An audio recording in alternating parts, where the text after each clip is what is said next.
Eita, meu povo, olha aqui uma novidade para vocês. Veja que coisa mais linda, mais bela. Isso aqui só podia ter um artista fazendo. Paulino Barbosa. Depois se inscreva no canal dele também, ele tem um canal.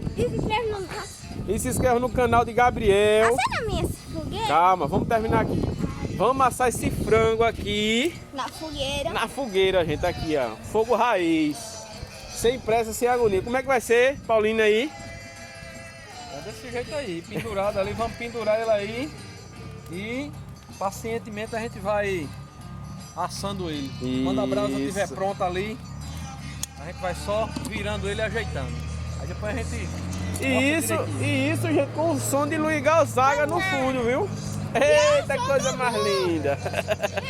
Olha, gente, a fogueira do adulto. Agora bora mostrar a fogueira das crianças. De Gabriel. Cadê, Gabriel? Mostra.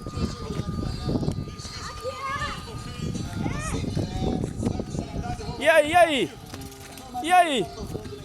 Que fogueira gigante é essa, hein?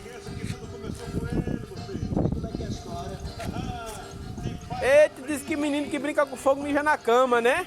Amanhã, se você estiver mijado da cama, eu vou dizer, viu?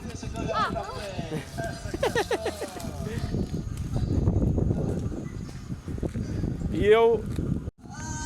Olha a obra de arte aqui. Como é o nome desse negócio, Sally? Banguê. Banguê. Olha aí, gente, banguê. Aqui, ó, pra gente curtir uma fogueirinha numa noite fria, que hoje tá frio, tá ventando bastante. Noite gostosa. Aqui a gente assando um franguinho sem pressa, gente, na fogueirinha. Eita, que riqueza. Daqui a pouco ele vai tomar um guaraná, que ele não é besta. E sem pressa, né não?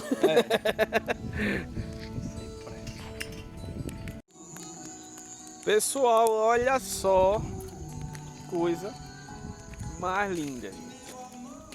Já pegou, olha, 10 minutinhos de fogo. Aqui ela já dourou praticamente um lado. Já tá entrando no que a gente só quer.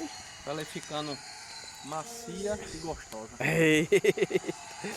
Rapaz, é pior que a pessoa se acostuma com essas coisas, só quer comer assim direto, viu? Não é todo dia que a gente vê um negócio desse, não. Olha aí, gente, olha aí. Olha aí, gente. E aí, Dio? Não, fazer do meu, rapaz.